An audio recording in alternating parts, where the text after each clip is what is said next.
Hello student, welcome to O level GS Adda YouTube channel. आज हम लोग कृषि का पूरा कॉन्सेप्चुअली ख़त्म कर देंगे, इसका पार्ट 2। ठीक है। और आरो यारो आपके 2020 के पेपर में आना है। ठीक है। कपास कपास काली मिट्टी में सर्वाधिक उपयुक्त होती है इसके लिए। ठीक है। काली मिट्टी में लोहा, चूना, पोटेशियम, मैग्नीशियम कार्बोनेट की अधिकता होती है और नाइट्रोजन और फॉस्फोरस और जैविक पदार्थों की कमी होती है। आपसे जो कथन और कारक वाले प्रश्न पूछेगा, इसको अपोजिट कर देगा, यानी रिवर्स कर देगा। ठीक है। ये बोल देगा ज़्यादा है और ये बोल देगा कम है। ठीक है। तो एलिमिनेट आपका बस छोटी छोटी कमियों के आधार पर पेपर सेटअप हो रहा है। पूछेगा वही ट्रेडिशनल चीज़ें। कपास उत्पादक अग्रणी राज्य है महाराष्ट्र। क्यों है? क्योंकि काली मिट्टी का क्षेत्रफल भी यहाँ ज़्यादा है। फिर गुजरात में, फिर तेलंगाना में। तेलंगाना आपको पता है कि आपका 29वां स्टेट बना था। ठीक है, 2 जून को। ठीक है। श्वेत स्वर्ण कहा जाता है कपास को, पर अगर धातुओं में पूछा जाए तो प्लेटिनम बोलते हैं, वाइट गोल्ड। ठीक है। कपास भारत देशज का पौधा है। ठीक है। कपास भारत के ही ओरिजिन का ही है। इसके प्रमुख राष्ट्र चीन और भारत हैं, दोनों में आदर्श दशाएं पाई जाती हैं। ठीक है। उत्तर प्रदेश में देख लेते हैं कि कपास कहाँ कहाँ उगता है। गंगा और यमुना दोआब, यानी 2 नदियों के मध्य का स्थान जो होगा वो दोआब होता है, वो काफ़ी फर्टाइल लैंड होता है। रुहेलखंड और बुंदेलखंड, बुंदेलखंड में आपकी हल्दी भी उगती है। ठीक है। हल्दी को हम इंग्लिश में टर्मरिक बोलते हैं। जो आपके ट्रैफिक पुलिस वाले जो लोग यूज़ करते हैं वो मशीन, उसमें टर्मरिक होता है। ठीक है। इसकी प्रमुख प्रजातियों पर देख लेते हैं कौन कौन सी हैं। देशी श्यामली, सुजाता, सुवीन, महालक्ष्मी, प्रताप कापी, विकास और लोहित यूपी के और अकोला। ठीक है। अगला देखते हैं जूट। जूट पे बहुत पूछता है। जूट प्रमुख उत्पादक राज्य हैं आपके पश्चिम बंगाल है, बिहार है और असम है।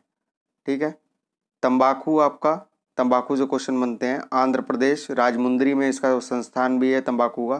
फिर गुजरात में इसका है, फिर कर्नाटक में है। ठीक है।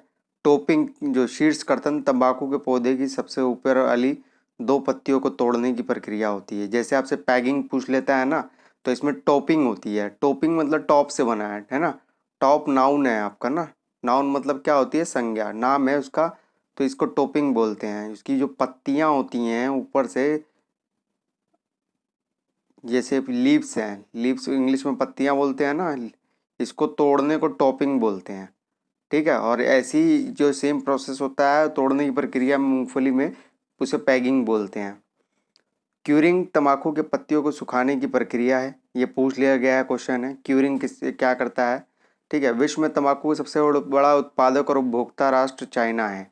चाइना न केवल उत्पादक है और उपभोक्ता भी है, कंजम्पशन भी इसका ज़्यादा करता है। रेशम, रेशम की भारत में 5 किस्में पाई जाती हैं। मैं पहले भी चर्चा कर चुका हूँ आपसे, और एक क्वेश्चन बहुत वेरी वेरी इंपॉर्टेंट है।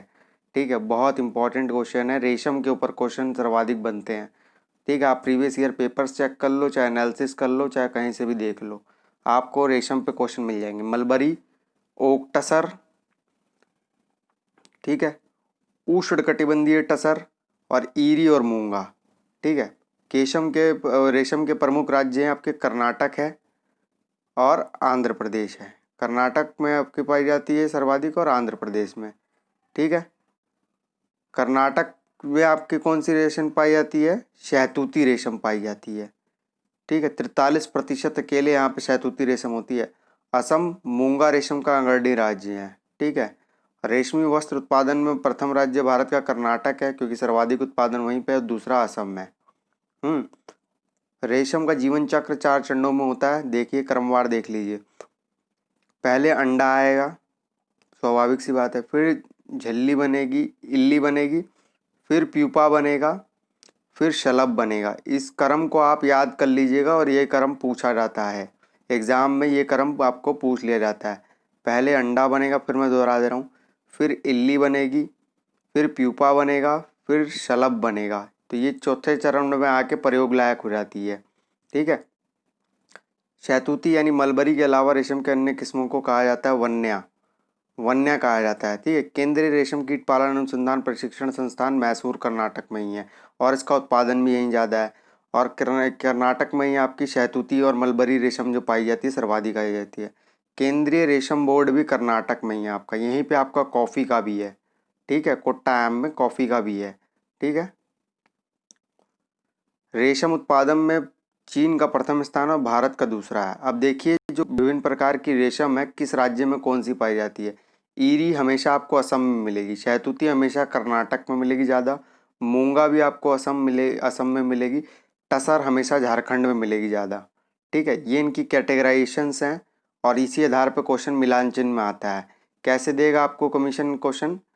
ठीक है, इसका इससे मिला के दे देगा, इसका इससे दे देगा, इसका इससे दे देगा, इसका इससे दे देगा। ठीक है, ऐसे दे देगा और बोल देगा कि निम्नलिखित में से कौन सा असत्य है। इसी प्रकार से पूछ लेगा निम्नलिखित में से कौन सा सत्य है। अब अगला देख लेते हैं चाय। चाय आपको पता है उत्पत्ति इसकी चीन से हुई है। ठीक है, हमारा 1813 के एक्ट अगर आप पढ़ते भी होगे जो भारतीय इतिहास में, और कॉन्स्टिट्यूशनल जो चेंजेस हुए थे वहाँ पर 1813 के अधिनियम में बोला भी गया था कि चाय और चीन के एकाधिकार को छोड़ के, पर 1833 वाले अधिनियम में जैसे ही हम आते हैं वहाँ पर पूर्णतः इसका व्यापार ख़त्म कर देता है। ठीक है, चाय का और चीनी का चाइना से। ठीक है, आवश्यक मुद्रा चाय के लिए उत्पन्न लेटराइट मिट्टी जो होती है ये एकदम कठोर हो जाती है, पानी जब इस पर सूख जाता है तो ईंट जैसी टाइट हो जाती है ये। ठीक है, चाय उत्पादन हेतु आवश्यक वर्षा और तापमान ये पूछ लिया जाता है। इसमें आपका 125 से 150 सेंटीमीटर वर्षा की आवश्यकता होती है। तो आपको पता है भारत में सर्वाधिक वर्षा कहाँ होती है? मेघालय के माउसीराम में होती है ना, वहाँ पर। तो पूर्वोत्तर भारत में हो गई, फिर पश्चिमी घाट में होती है आपकी सर्वाधिक वर्षा। तो जितने हिली एरिया हो गए यानी पहाड़ी क्षेत्र और वर्षा ज़्यादा, तो वहाँ पर चाय को उगा सकते हैं। तो वो अंग्रेज़ों ने जो इतने भी बागान अगान स्थापित किए थे असम और पश्चिम बंगाल, दार्जिलिंग, अरुणाचल प्रदेश की तरफ क्यों किए थे? क्योंकि वो पहाड़ी क्षेत्र भी है और ढलान भी है और वर्षा भी ज़्यादा होती है और इसका व्यापार में अच्छा खासा आय मिल जाती थी। ठीक है, इससे धनार्जन हो जाता था अच्छा खासा, क्योंकि व्यापार स्थापित था दक्षिण पश्चिम एशिया में, उसकी मांग भी ज़्यादा थी चाय की। ठीक है, चाय में टैनिन होता है। ठीक है, और इसका टेम्परेचर कितना चाहिए आपको? 21 से 27 डिग्री सेल्सियस। ये मानो कि इसको एसी जितना टेम्परेचर ह्यूमन बॉडी मांगती है ना टेम्परेचर, उतना ही टेम्परेचर चाय को चाहिए होता है इसको उगने के लिए।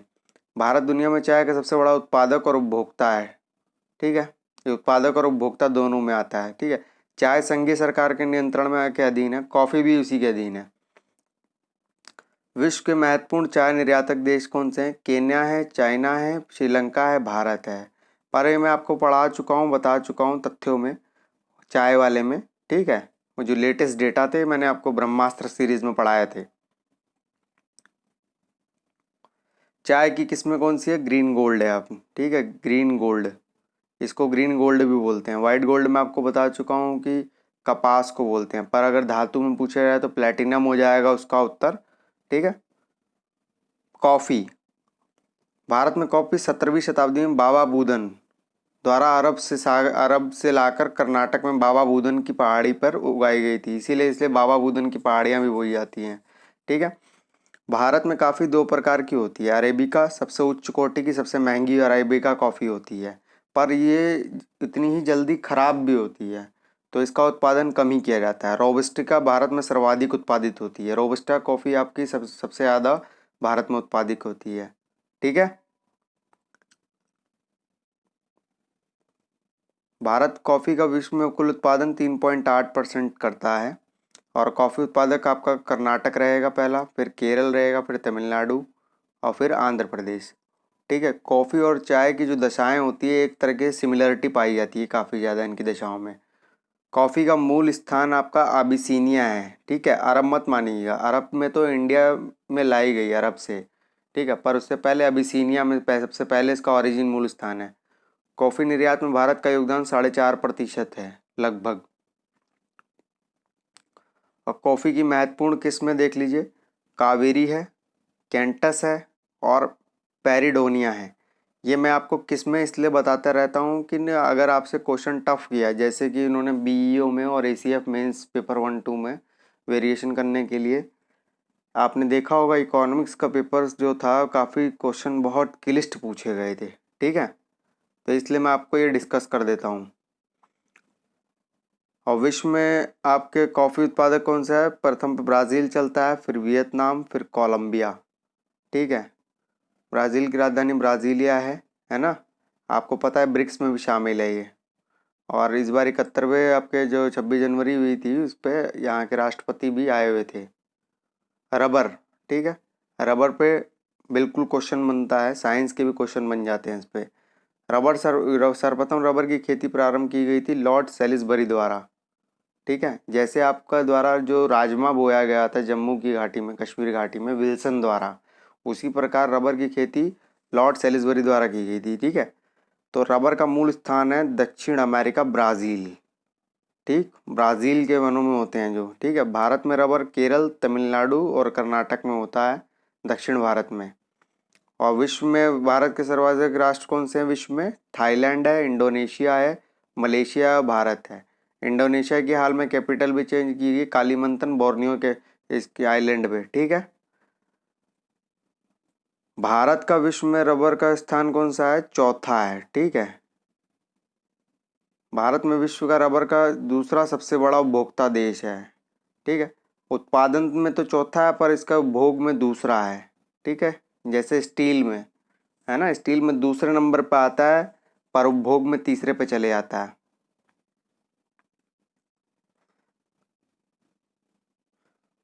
काजू आपके सर्वाधिक कहाँ होता है? महाराष्ट्र में, आंध्र प्रदेश और उड़ीसा में, ठीक है।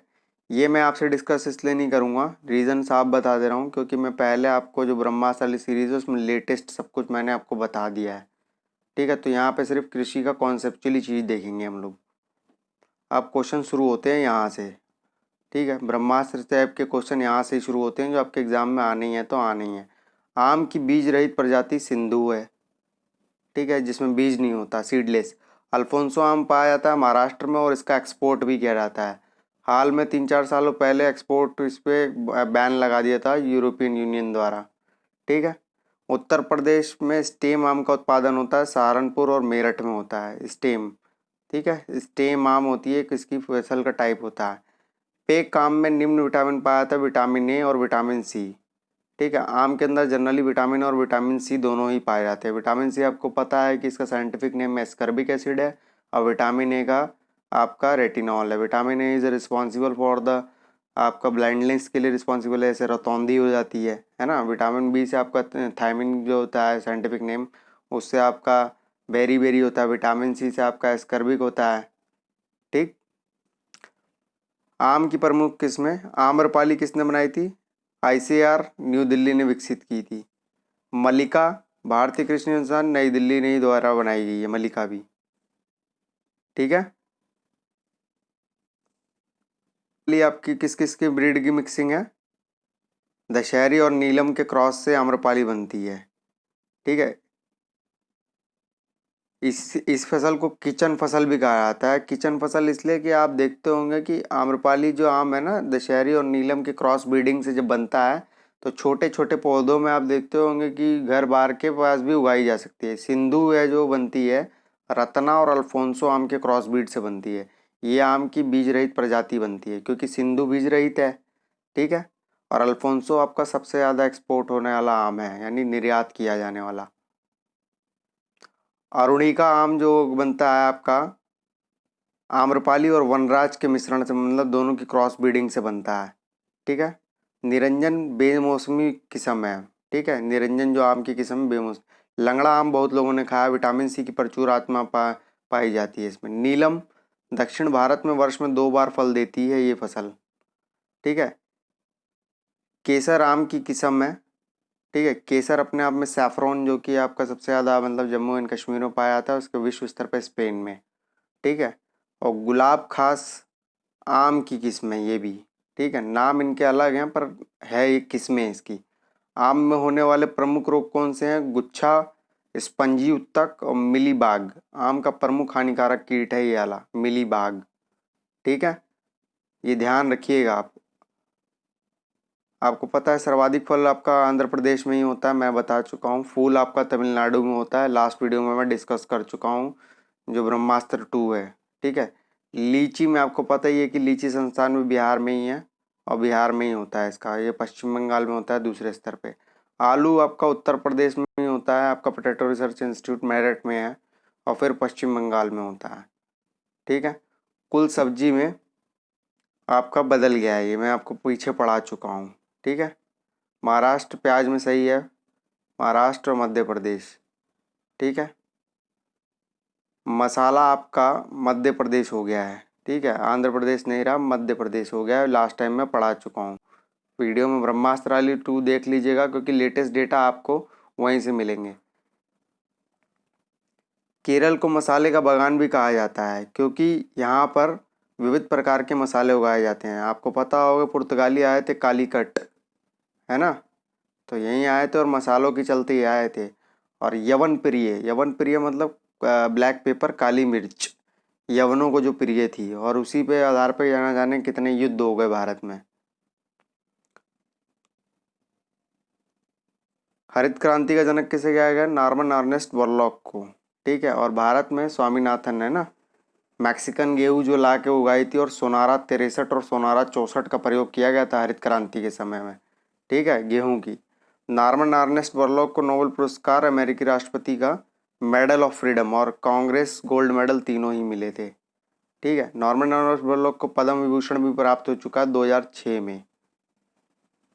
हरित क्रांति का भारत में जनक कौन थे? डॉक्टर एम.एस. स्वामीनाथन।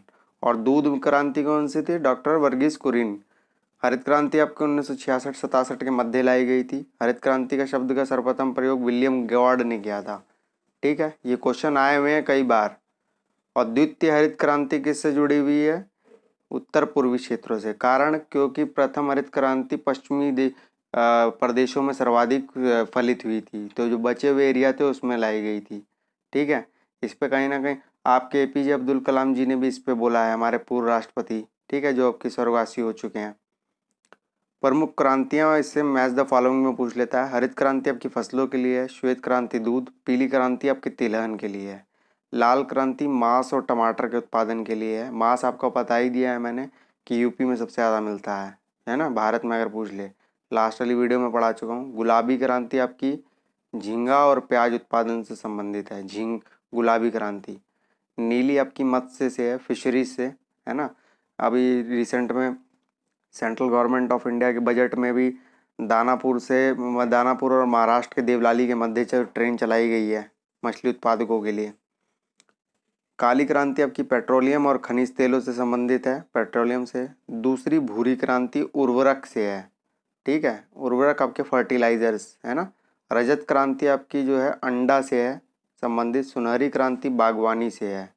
और इंद्रधनुष क्रांति आपकी खाद्यान्न, सारी चीज़ें आ जाती है इंद्रधनुष में। ठीक है, एवरग्रीन आपके खाद्यान्न उत्पादन को बढ़ा के दुगना करना है। एवरग्रीन याद रखना, है ना, एवरग्रीन मतलब सदाबहार। तो ये आपका खाद्यान्न को ट्वाइस करना है, दुगना करना है, यहाँ पर इसका उद्देश्य रखा गया है। ठीक है,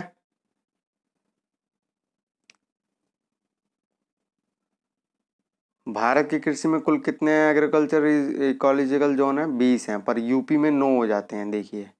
ठीक है, पूरे भारत में 20 हैं। और भारत में कृषि जलवायु क्षेत्र यानी एग्रो क्लाइमेटिक जोन 15 हैं। ठीक है, अगर एग्रो इकोलॉजिकल जोन आपके 20 हैं और एग्रो क्लाइमेट जोन 15 हैं। उत्तर प्रदेश में कृषि पारिस्थितिकीय क्षेत्र हैं 20 हैं।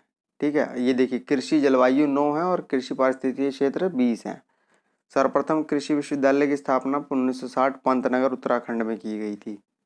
ठीक है, फसल और उनके रोग, क्वेश्चन यहीं से आपके बनेंगे। गन्ना में देखो रेड रॉट रोग होता है, धान में खैरा होता है, अरहर में उकटा होता है, आलू में झुलसा होता है, बाजरा में अरगट होता है, मटर में बुकनी होता है, और बाजरा में हरित बाल होता है। ठीक है, ग्रीन लेयर इसको बोलते हैं। फिर मैं दोहरा दे रहा हूँ इसको। गन्ना में रेड राट होता है, धान खैरा होता है, अरहर में उकटा होता है, आलू में झुलसा होता है, बाजरा में अरगट होता है, और मटर में बुकनी होता है, बाजरा में हरित बाल होता है। ठीक है, बाजरा में दोनों होते हैं, अरगट और हरित बाल दोनों। ठीक है, ये प्रमुख बोर्ड आपके जो कि एग्रीकल्चर दृष्टिकोण से, कॉफ़ी बोर्ड आपका बंगलुरु कर्नाटक में है, रबर बोर्ड आपका कोट्टयम केरल में है। ठीक है, चाय बोर्ड आपका कलकत्ता पश्चिम बंगाल में है, तंबाकू बोर्ड आपका गुंटूर, है ना, राजमुंदरी भी बोलते हैं, आंध्र प्रदेश। उत्तर प्रदेश में सर्वाधिक चने का उत्पादन कहाँ होता है? बुंदेलखंड में होता है। ठीक है। सहारनपुर प्रसिद्ध है संतरे के उत्पादन व प्लाईवुड के कार्य के लिए। ठीक है, बीईओ के एग्जाम में पूछा भी गया। उत्तर प्रदेश की प्रथम अफीम फैक्ट्री कहाँ पर है? पहली गाजीपुर में ही है। ठीक है। कन्नौज फेमस है, आपको पता है, इत्र के लिए, और हर्ष की राजधानी भी थी, थानेश्वर से कन्नौज की ओर हुआ था। ठीक है। उत्तर प्रदेश में प्रमुख आलू निर्यात जोन, ठीक है ना, पोटैटो एक्सपोर्ट जोन जो कि बेचने हैं, वो आपका आगरा में है। ठीक है। आंवले का सर्वाधिक उत्पादन प्रतापगढ़ में होता है और विटामिन सी के लिए भी होता है ज़्यादा। लीची का सर्वाधिक उत्पादन उत्तर प्रदेश में सहारनपुर और मेरठ में होता है। ठीक है। पैकाम भी यहीं पाया जाता है जिसमें विटामिन ए और विटामिन सी सर्वाधिक होता है। उत्तर प्रदेश के कृषि निर्यात एक क्षेत्र हैं, 3 हैं, जहाँ से आपकी एग्रीकल्चर निर्यात की जाती हैं। लखनऊ है, सहारनपुर है, आगरा है। सहारनपुर का आपका फेमस शाकंभरी देवी की मंदिर भी है। ठीक है। और लखनऊ में इस बार डिफेंस एक्सपो भी किया गया था। और आपका युवा जो आपका स्वामी विवेकानंद जी की जो जन्म डेट होती है, डेट ऑफ बर्थ पे हम लोग सेलिब्रेट करते हैं, युवा डे, वो भी किया गया था। पशु चिकित्सालय पॉलीक्लिनिक यूपी में है, गोरखपुर में है, मुजफ्फरनगर में और लखनऊ में है। ठीक है। पॉलीक्लिनिक गोरखपुर, मुजफ्फरनगर और लखनऊ। प्रथम दुग्ध संघ की स्थापना लखनऊ में की गई थी। ठीक है। दुग्ध संघ यूपी का प्रथम लखनऊ में की गई थी, ध्यान रखना, प्रयागराज मत मारिएगा। उत्तर प्रदेश में सर्वप्रथम स्थापित क्षेत्रीय ग्रामीण बैंक आपको पता है गोरखपुर और मुरादाबाद। अब इनको भी जोड़ दिया गया है, हटा दिया गया है। ठीक है, एमलगेमेशन कर दिया गया है। और क्षेत्रीय ग्रामीण बैंक आपको पता है 1975 में आए थे। ठीक है। और 1987 के बाद से बनना बंद हो गए। ठीक है। उत्तर प्रदेश में आलू अनुसंधान केंद्र मेरठ में है। उत्तर प्रदेश कृषि अनुसंधान परिषद 1989 लखनऊ में स्थापित की गई। ठीक है। फिर आपका ये क्वेश्चन कई बार आपका पूछा गया, राष्ट्रीय जैविक खेती केंद्र, NCUF इसको इंग्लिश में पढ़ते हैं। ठीक है, ये गाजियाबाद में है आपका। राष्ट्रीय डेयरी शोध NDRI है ना, नेशनल डेयरी रिसर्च इंस्टीट्यूट, आपका करनाल हरियाणा में है। और भेड़ का आपका हिसार में है। ऑपरेशन फ्लड योजना आपकी दूध उत्पादन से संबंधित है, 1970 से 1971। और वर्तमान में भारत 394 ग्राम प्रति व्यक्ति दूध उपभोग करता है, इसलिए सर्वाधिक है। और क्यों है? क्योंकि भैंसें यहाँ पे ज़्यादा हैं और भैंस के दूध में आपको पता है फैट भी ज़्यादा होता है। ठीक है, ये तथ्य याद रखिएगा, मैं पीछे वाली सीरीज में हालांकि पढ़ा चुका हूँ। राष्ट्रीय डेयरी विकास बोर्ड आणंद में है। ठीक है, 1987 में इसकी स्थापना की गई थी। अमूल की फुल फॉर्म मैं एक बार आपको बता चुका हूँ, आनंद मिल्क यूनियन लिमिटेड, है ना। अमूल दूध पीता है इंडिया। अंगोरा ऊन आपकी बकरी संबंधित है। ठीक है, ये तथ्य थोड़ा मेरे को डाउटफुल लग रहा है अंगोरा वाला, क्योंकि ये खरगोश से भी होती है। ठीक है, खरगोश का पर्यायवाची शशक भी होता है। करिश्मा क्लोन भैंस से जन्मी कटड़ी भेड़ में है। ठीक है, क्लोन से बनाई हुई है करिश्मा भेड़। स्वास्थ्य कार्ड योजना का शुभारंभ सूरतगढ़ से किया गया था। नेशनल हॉर्टिकल्चर मिशन आपका, ठीक है, मैं आपको कर्म लगाने के लिए दे देगा बीच में, तो ये आपको पता होना चाहिए तथ्य, 2005 में स्टार्ट की गई थी। नेशनल हॉर्टिकल्चर मिशन आपकी ये सब्जियों से फलों से संबंधित रहती है।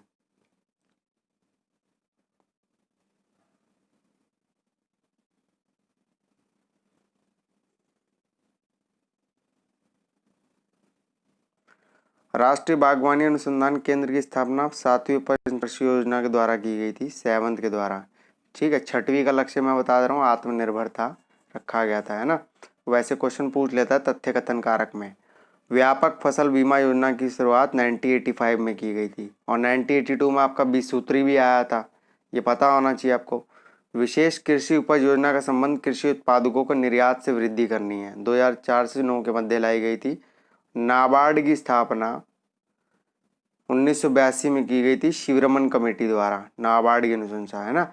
और 1992 में सेल्फ हेल्पिंग ग्रुप जो SG आप पढ़ते हो वो लाया गया था, असंगठित क्षेत्रों में परिवर्तन लाने के लिए। Self helping group. नेफेड आपका 1985 में बना था और ट्राइफेड जनजातियों के लिए, सिर्फ अगर ये पूछ ले तो शेड्यूल ट्राइब्स के लिए है, सिर्फ जनजातियों के लिए, ठीक है, एसटी के लिए। उनका विपणन करता है कि उनके द्वारा स्थापित पदार्थों का उनका मौलिक मूल्य प्राप्त हो, ठीक है।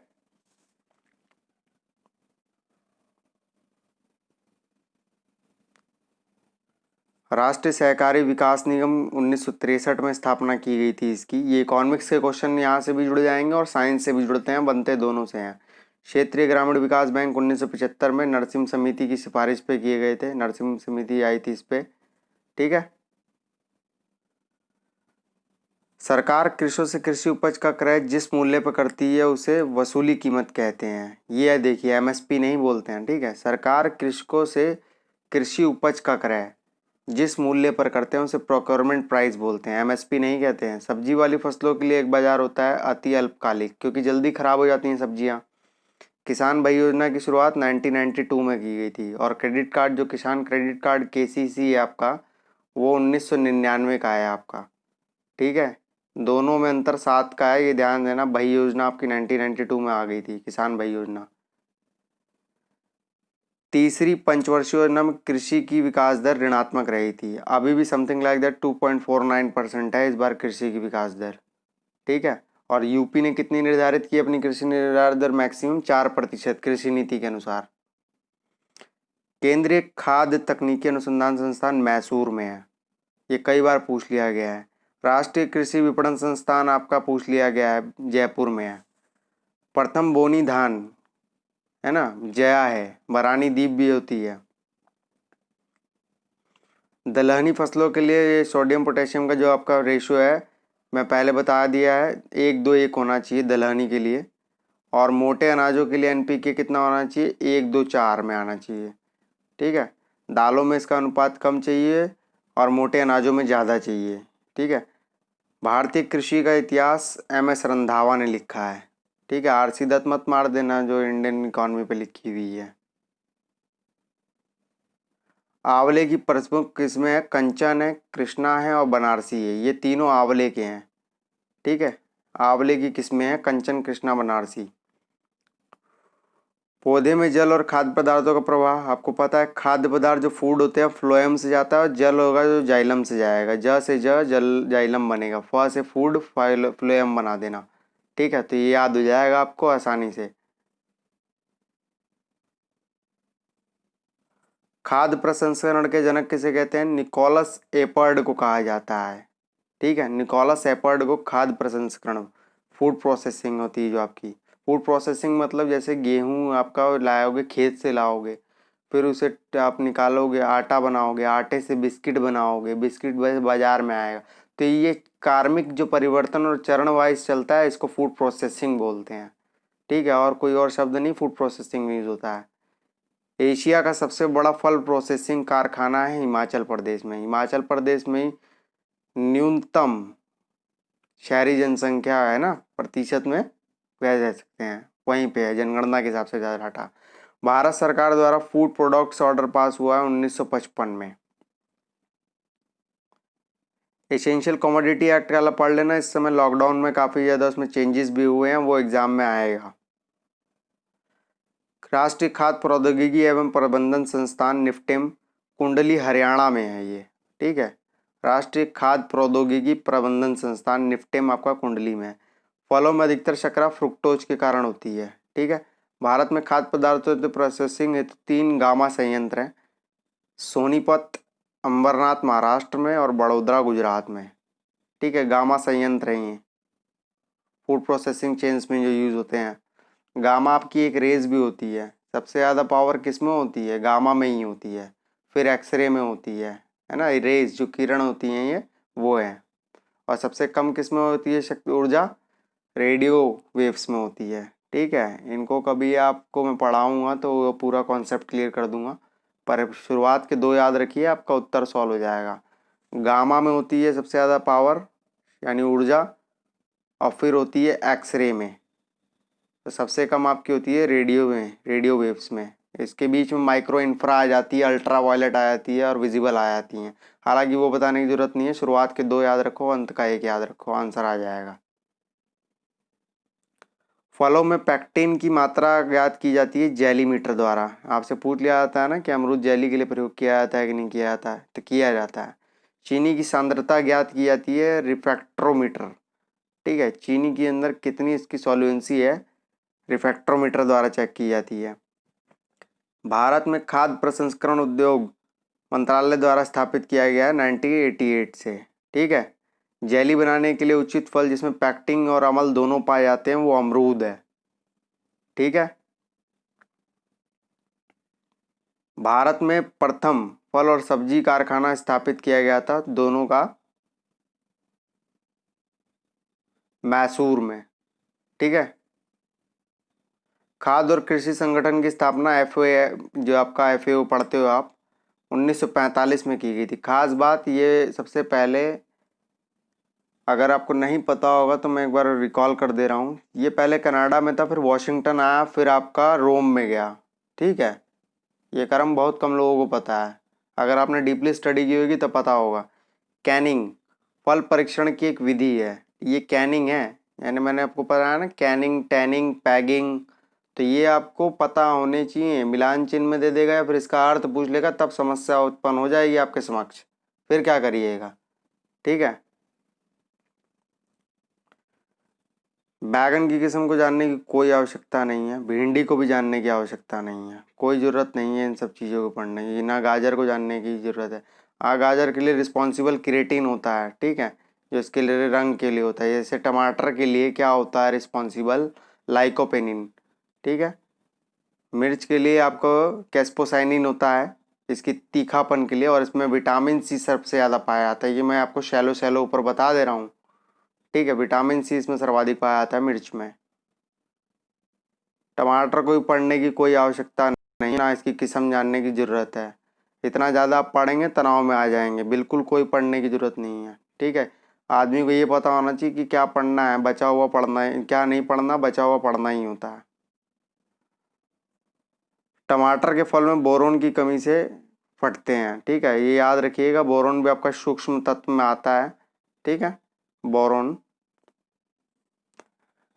तो आपके बोरोन की कमी से टमाटर फट जाता है। ठीक है, IIVR आपका जो वेजिटेबल रिसर्च इंस्टीट्यूट वाराणसी में है, पल्स वाला दाल वाला आपका कानपुर में है। ठीक है, IISR आपका बेंगलुरु है, और इंडियन इंस्टीट्यूट ऑफ हॉर्टिकल्चर आपका बेंगलुरु में है। IISR आपका लखनऊ में है, Indian Institute of sugar cane reserve. ठीक है,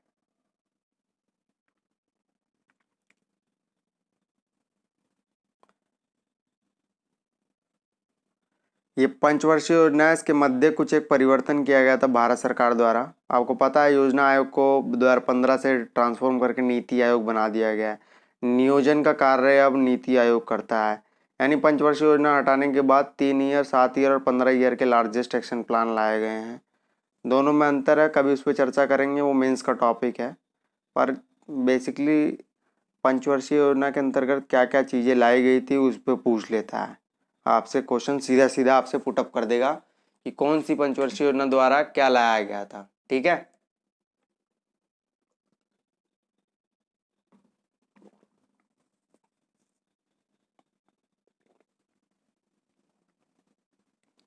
ये आपकी 1951 से 55 की आती है। अगर टाइम आपको पता होगा ना तो आप काफ़ी कुछ चीज़ें सॉल्व कर लेते हैं ऑर्डर में।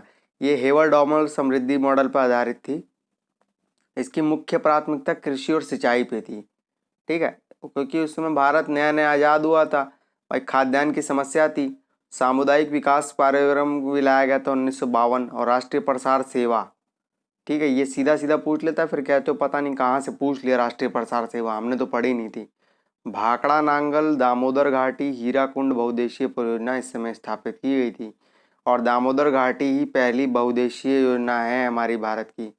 खास बात, ये USA के टेनेसी बहुउद्देशीय नदी परियोजना पर आधारित बनी थी, और यहाँ पर तापीय उत्पादन, जलीय उत्पादन से ज़्यादा तापीय उत्पादन किया जाता है। दामोदर आपको पता है पश्चिम बंगाल में है और दामोदर घाटी पे स्थापित है।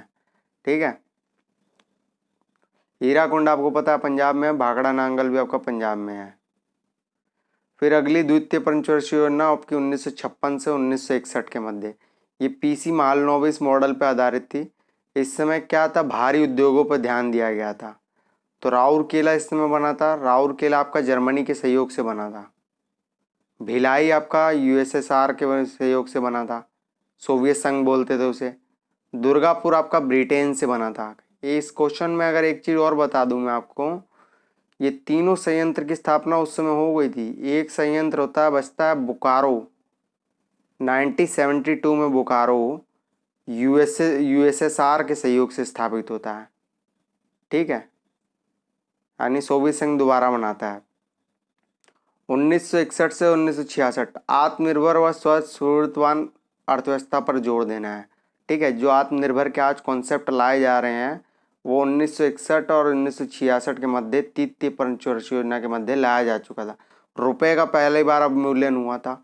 अवमूल्यन का मतलब क्या होता है कि आपकी जो मॉनेटरी होगी उसको आप, जो आपकी मुद्रा होगा उसके गिरा देना, खुद से गिराने का मतलब ये हुआ कि आप कहीं ना कहीं एक्सपोर्ट को बढ़ावा दे रहे हैं, ठीक है। रुपए का अवमूल्यन जो हुआ था, परिवर्तनीयता अलग है, ठीक है। अवमूल्यन ये इसको इंग्लिश में डिवैल्यूएशन बोलते हैं, कि अपने आप इंटेंशनली चाह कर अपनी मुद्रा का मूल्य घटा देते हैं। बोकारो देखिए बना है फाइनली आपका 1972 में आके पूरा फाइनली इस्टेब्लिश हुआ था।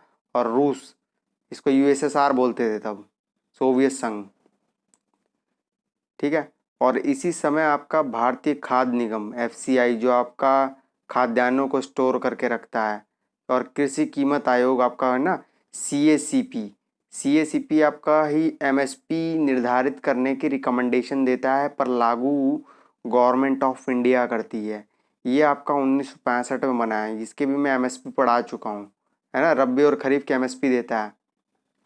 पहली दूसरी तीसरी में ट्रिकल डाउन थ्योरी का अनुसरण किया गया था, ठीक है।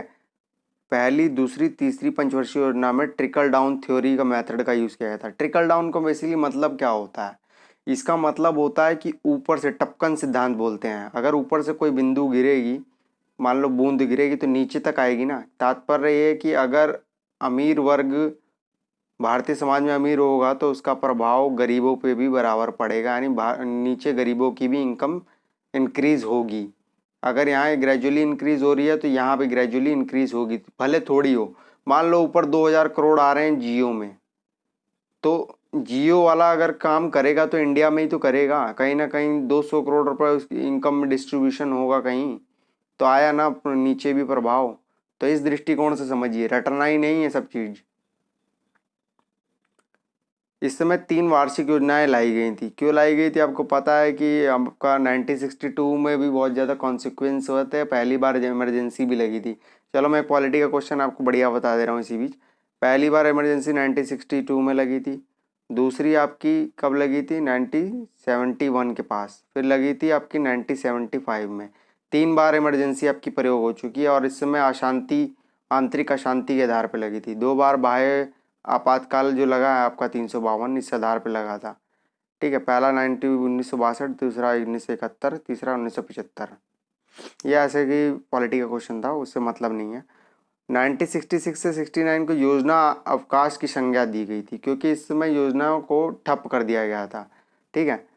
और इसका टेन्योर यहीं पे आपकी हरित क्रांति भी आई थी, आप देखते हैं तो 1969 में नरीमन समिति की सिफारिश के आधार पर लीड बैंक, ठीक है, लीड बैंक की योजना आई थी, नरीमन समिति। और नरसिम्हन समिति आपकी किससे जुड़ी हुई है, क्षेत्रीय ग्रामीण बैंक, रीजनल रूरल बैंक। आप देखते हो भर्तियां भी आती रहती हैं उसकी। और 1987 के बाद से वो नहीं बनाए जाते अब, ठीक है।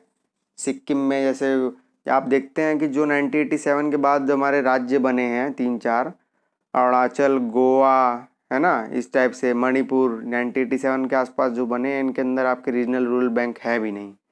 1960 से 67 के मध्य भारत में हरित क्रांति की शुरुआत हुई एमएस स्वामीनाथन द्वारा। मैक्सिकन गेहूँ लाए गए थे, और कौन से गेहूँ का प्रयोग किया गया था भारत में, सब सोनारा, है ना, सोनारा का भी प्रयोग किया गया था। सोनारा 63 और 64 दोनों का प्रयोग किया गया था, ये याद रखिएगा। चौथी पंचवर्षीय योजना फिर कॉन्टिन्यूसली मोड में आ गई थी अपने, ठीक है। 1900 1969 से 1974, ठीक है। स्थिरता के साथ आर्थिक विकास और आत्मनिर्भरता की अधिकाधिक प्राप्ति करना था लक्ष्य। ये D.R. गॉडगिल मॉडल पर आधारित थी। ये आपके जो थिंकर्स हैं और ये जिनके विचारधारा पर आधारित होती है वो इनको पता होना चाहिए। मिलान चिन्ह में पूछ लेता है। 1969 में पहली 14 बैंकों का राष्ट्रीयकरण किया था। इसी समय एक बार ज्वाइंट सिटिंग का भी उल्लेख करता हूँ मैं। चलो, आपको ज्वाइंट सिटिंग आपने पढ़ा होगा कि लोकसभा अध्यक्ष इसकी अध्यक्षता करता है ज्वाइंट सिटिंग की, है ना। अनुच्छेद 108 में आप पढ़ते हैं। तो ये दूसरी ज्वाइंट सिटिंग यहाँ लग गई थी, यानी पहली ज्वाइंट सिटिंग आपकी दहेज पे लगी थी, दूसरी यहाँ लगी थी बैंकों पे, और तीसरी लगी थी आपकी पोटा पे, प्रिवेंशन ऑफ टेररिज्म एक्टिविटीज़ 2003 के आसपास, ठीक है। अगर क्वेश्चन का भी पूछ ले कि ज्वाइंट सिटिंग अभी तक 3 बार लग चुकी है, हाँ बिल्कुल सत्य है भाई, 3 बार लग चुकी है। और ज्वाइंट सिटिंग के ऊपर आपको पता है कि इस पर कोई संशोधन नहीं होता है, ठीक है, मान्य होता है और साधारण बहुमत से पास भी होता है ज्वाइंट सिटिंग में, और लोकसभा अध्यक्ष इसकी अध्यक्षता करता है, ठीक है। 18 मई 1974 में भारत ने नाभिकीय परीक्षण भी किया था, जिसे स्माइलिंग बुद्धा नाम दिया गया था। ये पोखरण में एक में किया गया था, ठीक है। आपका ये सूखा प्रवण क्षेत्र आप जो पढ़ते हो कमांड एरिया, है ना, CADP कमांड एरिया वाली योजना पढ़ते हो मरुस्थल में, इसी समय चौथी पंचवर्षीय योजना के मध्य लाई गई थी। पांचवी पंचवर्षीय योजना का 1974 से 1979 के मध्य गरीबी उन्मूलन और आत्मनिर्भरता पे थी। ये DP धर मॉडल पर आधारित थी। और 1974 में न्यूनतम आवश्यकता कार्यक्रम की शुरुआत भी की गई थी, ठीक है। और 1975 में क्षेत्रीय ग्रामीण बैंकों की स्थापना की गई थी। देखिए 1975, पर 1987 के बाद से एक भी RRB नहीं बना, ठीक है, मना कर दिया गया सरकार द्वारा। खाद्य के बदले अनाज कार्यक्रम, ठीक है, 97 काम के बदले अनाज, ठीक है, खाद्य नहीं, काम के बदले अनाज कार्यक्रम 1977 से 1978 के मध्य लाया गया। अंत्योदय योजना पहली बार राजस्थान में लाई गई थी, ठीक है, गरीबी से गरीबी का उन्मूलन करने के लिए लाई गई थी। तो ये याद रखिएगा, ये आपके 5th प्लान में आई थी, 5th 5 ईयर प्लान में अंत्योदय योजना। अगर आपको टाइम याद है तो आप उसका क्रम लगा लेंगे, अन्यथा नहीं। फिर अनवरत प्लान, है ना, अनवरत योजना 1978 से 2 साल के लिए लाई गई थी। इसे रोलिंग प्लान भी कहा जाता है। ये गुनार मिडल की थ्योरी है, एक बार 2018 के प्रीलिम्स में आ चुका है ये। और ट्राइसेम की स्थापना जो की थी 1979। ट्राइसेम आपके ट्रेनिंग यूथ के लिए है ना, युवा को आपको स्किल डेवलपमेंट, जैसे NSDC आज स्थापित किए जा रहे हैं, नेशनल स्किल डेवलपमेंट कॉरपोरेशन, तो ट्राइसेम वो पॉलिसी थी। फिर छठवीं योजना आपकी 1980-1985 के मध्य गरीबी को प्रति कैलोरी उपभोग के आधार पर परिभाषित करना। जैसे 2100 कैलोरी को शहरी के लिए माना गया, ठीक है, और 2400 आपका ग्रामीण के लिए माना गया, ठीक है। DT लकड़वाला मॉडल पर आधारित थी ये मॉडल आपका गरीबी पे, और गरीबी पे लकड़वाला आई थी, ठीक है। भगवती कमेटी आपकी बेरोजगारी पे थी, ठीक है, वो आप मैं आगे बताऊंगा कभी डिस्कस, इसीलिए बीच बीच में मैं कमेटीज भी करता हूँ, क्योंकि UPPCS क्या कर रहा है आजकल, ऑर्डर पूछ ले रहा है कमेटी का, ठीक है। और अगली बार जब दूसरी बार बैंकों का अमलगेमेशन 6 बार जो हुआ था, 6 बैंकों का 1980 में हुआ दूसरी बार। पहली बार मैं बता चुका हूँ 1969 में हुआ था, और उस समय ज्वाइंट सिटिंग भी लग गई थी उस पर। और अब तो आए दिन हो जाता है बैंकों का अमलगेमेशन, अब तो पढ़ने की जरूरत नहीं है, पर पूछ ले रहा है ACF मुख्य परीक्षा में, बड़े बड़े बैंकों में जो जुड़े हैं छोटे बैंक, पूछ लिया है मिलान चिन्ह में। नाबार्ड की स्थापना शिवरमन कमेटी 1982 पे हुई थी, ठीक है, शिवरमन कमेटी। और नाबार्ड द्वारा ही सेल्फ हेल्पिंग ग्रुप, आपने सुना होगा, सेल्फ हेल्पिंग ग्रुप होता है जो महिलाओं द्वारा अधिकांश संचालित होते हैं, ये है ना, SHG आपने सुना होगा, मेंस में पढ़ते हैं ना सेल्फ हेल्पिंग ग्रुप। ये 1992 में ये नाबार्ड एसोसिएटेड थी, ठीक है। सातवीं पंचवर्षीय योजना 1985 से 1990 की 1990, समृद्धि, आधुनिकीकरण, आत्मनिर्भरता और सामाजिक न्याय आधारित, ठीक है। कई बार क्या करता है, इनकी थीम पूछ लेता है। 1988 में सेबी की स्थापना की गई। प्रोफेसर राजकृष्णा ने 7वीं योजना में हिंदू वृद्धि दर का नाम वर्णित किया। इन्होंने हिंदू वृद्धि दर आपकी ना नेशनल इनकम, राष्ट्रीय आय से जुड़ी हुई है। ये USA में रहने वाले प्रोफेसर थे, उन्होंने कॉन्सेप्ट दिया था हिंदू वृद्धि दर का। वार्षिक योजना 1990 और 1992 के मध्य फिर लाई गई। 1990 सिडबी आपका है ना, small industry and development bank का आपका लखनऊ में है, और यही मुद्रा ऋण भी देता है आपका, जो 2015 में आई है आपकी स्कीम, है ना, शिशु, तरुण और वयस्क टाइप जैसे ऋण देता है आपको स्टार्टअप के लिए। 1991 में हमने उन्हें उदारीकरण, निजीकरण लगाई दिया, एलपीजी से बोलते हैं, लिबरलाइजेशन, प्राइवेटेशन और ग्लोबलाइजेशन। ठीक है। उस समय प्रधानमंत्री कौन थे आपके? नरसिम्हा राव थे और वित्त मंत्री मनमोहन सिंह थे। ठीक है, वित्त मंत्री, ये ऐसे वित्त मंत्री थे और प्रधानमंत्री भी थे, ये रिजर्व बैंक के अध्यक्ष भी रहे हैं, तीनों रहे हैं। और राज्यसभा से नामित होकर प्रधानमंत्री बने थे और राज्यसभा की सीट इनकी असम से थी। उसके पश्चात भी ये फिर आए राजस्थान से। ठीक है, राज्यसभा में। 8वीं पंचवर्षीय योजना 1992 से 1997, ये आपकी एसडीआई पे काम करने लग गए थे फिर हम लोग, ह्यूमन डेवलपमेंट इंडेक्स, क्योंकि यहाँ पर अंतर्राष्ट्रीय स्तर पर एसडीआई का कॉन्सेप्ट आ गया था।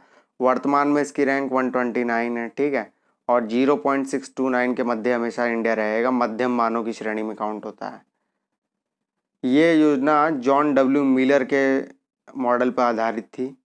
ठीक है, और 1995 में आपको पता है भारत विश्व व्यापार संगठन का सदस्य बना, और डब्ल्यूटीओ आपका डंकल प्रस्ताव से लाया गया था ना, है ना, डंकल आप प्रस्ताव पढ़ते हैं इकोनॉमिक्स में, उससे। तो ये बीच बीच में कुछ तथ्य मैं जानबूझ के आपको बता रहा हूँ कि आपके एग्जाम में आसानी हो।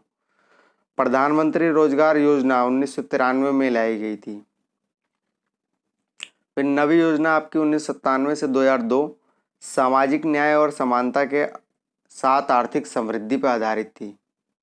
ठीक है, और दूसरा हमने जो पोखरण में किया था ना टेस्ट, पोखरण 2, ठीक है, नाभिकीय शक्ति बम, जिसपे पाकिस्तान ने काफ़ी हलबला गया था और हम लोग वर्चस्वधारी हो गए थे, परमाणु शक्ति राष्ट्र स्थापित हो गए थे हम लोग। ठीक है,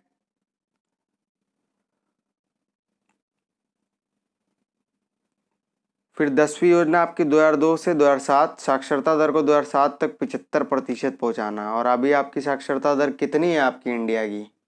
टोटल है 74 के आसपास है, जिसमें मेल्स की 73 मानिए, मेल्स की आपकी 80.9 है और वुमेन की आपकी 64 पॉइंट समथिंग है। ठीक है, अभी भी ये 75 पूरी नहीं हुई है, ये मान के चलना लक्ष्य हमारा पूरा नहीं हुआ है साक्षरता का। 2007 तक वनवीकरण को, ये भी इस तथ्य को जानने की आवश्यकता नहीं है। बस 11वीं पंचवर्षीय योजना और 12वीं पंचवर्षीय योजना की थीम आपको पता होनी चाहिए, तीव्रतर और अधिक समावेशी विकास। और 2012 यानी 12वीं पंचवर्षीय योजना तीव्र संपोषणीय और अधिक समावेशी विकास। यहाँ तीव्रतरता, यहाँ तीव्र संपोषणीय लग गया है।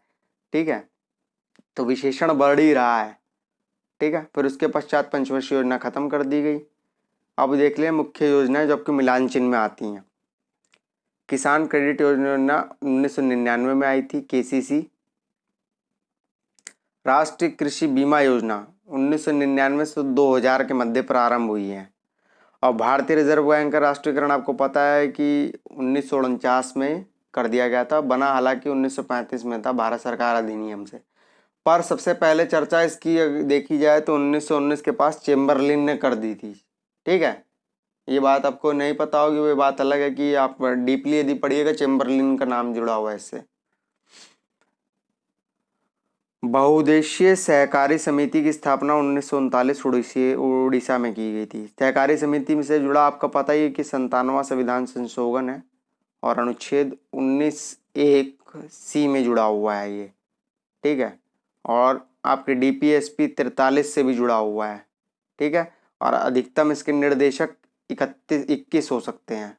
ठीक है, ये सहकारी समिति का मैंने आपको बता दिया। भारत में ग्रामीण विकास के लिए चलाए गए विभिन्न कार्यक्रम कुछ कुछ नए नए देख ले रहे हैं, बस ज़्यादा नहीं देखना है। फसल बीमा योजना देख लो, 1973 की थी, ये देख लो, मेन इंपॉर्टेंट है। ठीक है, और आपकी नई राष्ट्रीय बीज नीति 2002। भूदान आंदोलन आपका 1951 में आपको आंध्र प्रदेश के पोचमपल्ली से शुरू हुआ था। ठीक है ना, विनोबा भावे द्वारा जो स्टैब्लिश किया था ये आंदोलन। ठीक है, आत्मीय गुरु भी मानते थे महात्मा गांधी ने। ठीक है, और राष्ट्रीय कृषि बीमा योजना 1999-2000, ये आपको जरूर पता होना चाहिए। ये कुछ एक तथ्य ऐसे हैं जो आपको क्रम लगाने और मिलानचिल में दे के पूछ सकता है। ठीक है, तो ये आपका आर ओ का जो एग्ज़ाम होना है यूपीपीएससी का, ये आपकी कृषि आज समाप्त हो गई पूरी, और इससे बाहर कुछ नहीं आने वाला कृषि में। ठीक है, एक जो दो तथ्य थे जो कि आपकी मेथी एथी बनी थी वो फैजाबाद की यूनिवर्सिटी द्वारा लाई गई थी, है ना, वो मैं आपको बता चुका हूँ करंट में। और इसके बाद एक सीरीज और आएगी करंट अफेयर की, है ना, 150 के करीब क्वेश्चन में करंट अफेयर के ऐसे एस्टिमेटेड क्वेश्चन लेके आऊँगा जो कि आपके आर ओ में आने हैं, तो आने हैं, चांसेस बहुत ज़्यादा रहेंगे। ठीक है, वो पुराने मैंने कंटेनमेंट कर रखे हैं क्वेश्चंस के, उनके ऊपर मैं पहले भी डिस्कस कर चुका हूँ, पर यहाँ पे आपको कर दूंगा सभी लोगों के लिए। तो इस यूटिलाइज करिएगा इसका आप। आपका एग्ज़ाम को अब बचे हैं मैक्सिमम 20 दिन बचे हैं, इसका यूटिलाइज आप कर लीजिए। ऐसे ऐसे शॉर्ट शॉर्ट टॉपिक्स हैं ना, इन पे कमांड कर लीजिए, जिससे आपका स्कोर कम से कम भी तो ये आपका सेफ स्कोर रहेगा हर आलम में। ठीक है, इससे बाहर कोई गेम नहीं। बात चल रही है बाजार में, बाजार तो आपको पड़ा है बहुत बड़ा है, नेगेटिव नेगेटिव नेगेटिव। लिखित नहीं आता फिर भी मान के चलना है, अगर नेगेटिव भी लड़ गई तो भी आपको अपनी पूरी फाइट देनी है। जो क्वेश्चन मैंने आपको सीरीज में कराए हैं प्लेलिस्ट में, आप इसको देख लीजिए ज़रूर।